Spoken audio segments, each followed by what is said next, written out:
ہمیں اخلاقی اور فکری اور جذباتی اعتبار سے ایک قوم رہنے دیجئے، ہمیں جبر کی بنیاد پر ایک قوم نہیں رکھا جا سکتا۔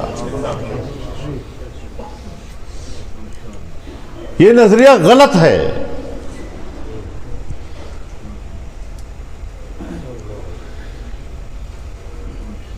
ہمیں اپنی اسٹیبلشمنٹ سے یہی اختلاف ہے، وہ ہمارے دشمن نہیں ہیں، ہمارے ملک کے رہنے والے ہیں، لیکن تمام وسائل و اختیارات کو اپنے اندر سمیٹ کر اس کا ارتکاز کر کے اگر وہ سمجھتے ہیں کہ فیصلے صرف ہماری خواہشات پر ہوں گے اور عوام کو صرف ہم دکھاوے کے لیے دنیا کے سامنے رکھیں گے، یہ کھیل نہیں چلے گا، یہ کھیل نہیں چل سکتا۔ سب سے پہلے میں نہیں مانتا اس چیز کو، اور جنرل صاحب، جرنیل حضرات، اسٹیبلشمنٹ سن لے، یہ فضل الرحمان کی بھی آواز ہے، یہ اس کی جماعت کے ایک ایک کارکن کی آواز ہے۔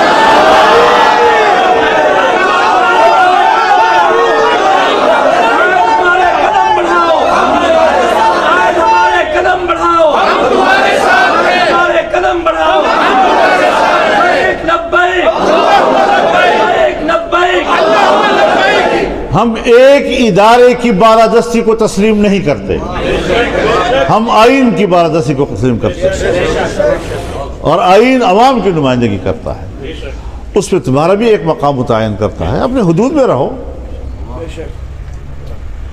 اپنے دائرہ کار کے ساتھ وابستہ رہو،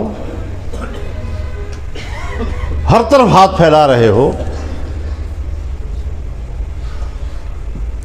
چھوٹے چھوٹے دیہاتوں میں اگر اس دیہات کا کوئی ایک بڑا ہے اور اس کو بلا کر اس پر دباؤ ڈال کر اس کو کہا جاتا ہے آپ کے لیے حکم یہ ہے کہ آپ نے فلاں کو ووٹ دینا ہے، اور یہ بات میں ہوائی نہیں کر رہا، یہ ہم پہ گزری ہے۔ ہم ایک گاؤں میں گئے، ہم نے وہاں کے وڈیرے کو دیکھا، اپنے برادری کے ساتھ بیٹھا ہوا ہے، اس کے چہرے کو دیکھ کر ہمارے ساتھی محسوس کرنے لگے کہ اس پر کوئی پریشر ہے، کچھ دباؤ میں بیٹھا ہوا ہے۔ اس نے، ہمارے ساتھی نے اس کو کہا کہ آپ ذرا تنہائی میں مجھ سے بات کر لیں، اور اس کو کہا کہ میں آپ کے ذہن پر کوئی پریشانی دیکھ رہا ہوں، آپ ہمارے حق میں جو آج فیصلہ دے رہے ہیں کوئی دباؤ میں تو نہیں دے رہے، کسی نے آپ کو مجبور تو نہیں کیا ہے؟ اس کے آنکھوں میں آنسو آ گئے، مجھ پر تشدد ہوا ہے، بس آپ اپنی رائے کے مطابق فیصلہ دیں گے، اگر آپ کی رائے میرے حق میں نہیں ہے بالکل آپ نے مجھے ووٹ نہیں دینا، یہ ہمارا جواب تھا۔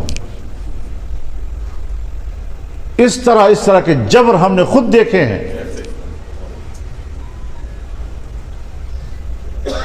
جو میری جماعت کو کہا جاتا ہے کہ اس امیدوار کو بٹھاؤ میرے مقابلے میں، تو کیوں بٹھائیں؟ آپ کو امیدوار کون ہے؟ جب ہم نے انکار کیا، پیسے مانگے، ہم نے پیسے دینے سے انکار کیا، تو کہا کہ اس کے ووٹ 21 ہوں گے، آپ کے ووٹ 19 ہوں گے 1000، یہ نتیجہ آپ کا الیکشن کے بعد یہ ہوگا، وہی آیا۔ اب اس قسم کے واقعات ملک میں ایک نہیں ہے۔ بابا خدا کے لیے چیلنج نہ کرو کہ ہم کوئی الزام لگا رہے ہیں، بغیر ثبوت کے لگا رہے ہیں، پہلے ثبوت پیش کرو۔ بھائی اگر کہیں آپ لوگوں نے چیلنج کیا اور جرگہ لگا تو ثبوتوں کے اتنے بھرمار ہوں گے کہ پھر آپ کے لیے پناہ کی جگہ نہیں ملے گی۔ پھر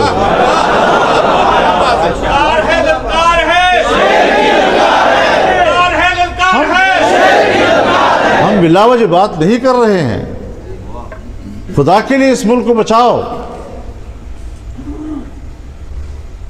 خاکم بدہن، میری بات کو خدا جھوٹی کر دے، لیکن میں حالات کو اس طرف دیکھ رہا ہوں جاتے ہوئے جس طرح بنگال کے حالات چلے گئے تھے۔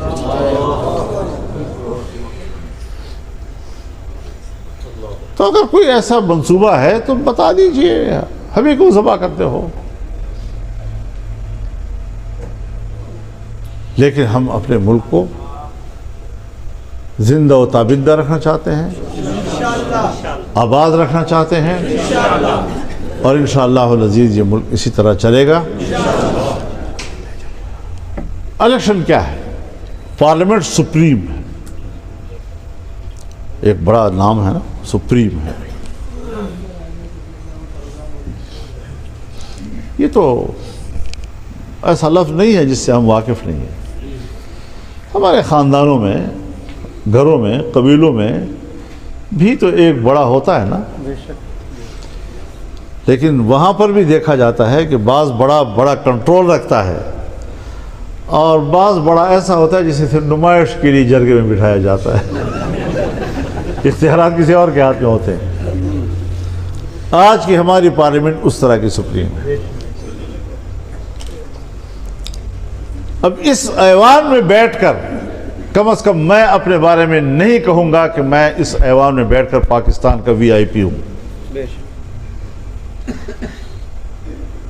جمہوریت اپنا مقدمہ ہار رہا ہے، اور جمہوریت کی جنگ کون لڑ رہے ہیں؟ ہمارا تعلق مذہبی حلقے سے ہے، اور ہم دنیا کے ان لوگوں سے لڑ رہے ہیں کہ جنہوں نے اسلام کے نام پر بندوقیں اٹھائی ہوئی اور کہتے ہیں جمہوریت کفر ہے، اور ہم کہتے ہیں نہیں، جمہوریت کی کوئی ایک واضح تشریح ہے ہی نہیں۔ جمہوریت نظام مملکت میں عوام کے اشتراک کا نام ہے، بس۔ اس کی شکل کیا ہو؟ امریکہ میں اور طرح، برطانیہ میں اور طرح، ہندوستان میں اور طرح، بنگلہ دیش میں اور طرح، دوسرے ممالک ہیں وہاں اور طرح۔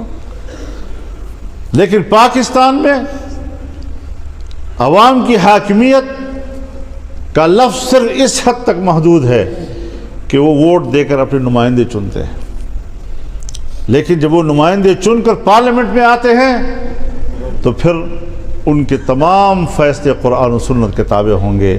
ان کی اکثریت بھی قرآن و سنت کے خلاف فیصلہ نہیں کر سکتی آئین پاکستان کے نام۔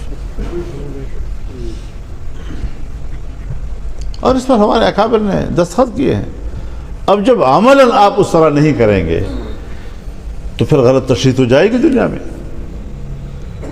پھر آپ کی جمہوریت اپنا مقدمہ ہار جائے گی۔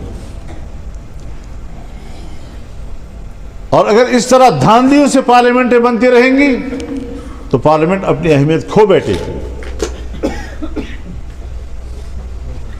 پھر کہا جائے گا جی ماشاءاللہ کے بغیر تو کوئی راستہ نہیں تھا، سیاستدانوں نے تو یہ گند کر دیا۔ سیاستدانوں نے گند نہیں کیا، ایک گند بھی تو آپ نے نہیں کیا ہے۔ کیا بات ہے۔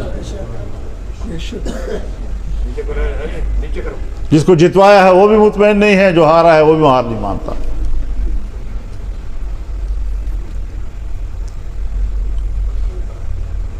تو اس طرح کی صورتحال ہمارے ملک میں بنائی گئی ہے اور بنائی جا رہی ہے۔ ہم جمہوریت کے مفہوم کو سمجھتے ہیں۔ آئین پاکستان کے روح سے ہم نے جمہوریت کے جس مفہوم کا تعین کیا ہے وہ اکابر علماء کرام نے کیا ہے، ان کی کاوشوں سے ہوا ہے۔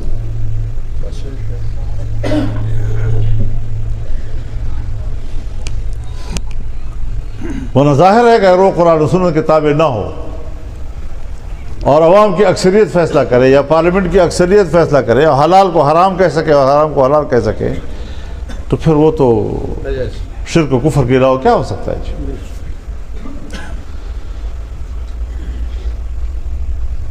تو پاکستان ایک اسلامی ملک، ایک جمہوری ملک، ایک پارلیمانی ملک، ایک وفاقی ملک، یہ ہمارے آئین کے اساس ہے۔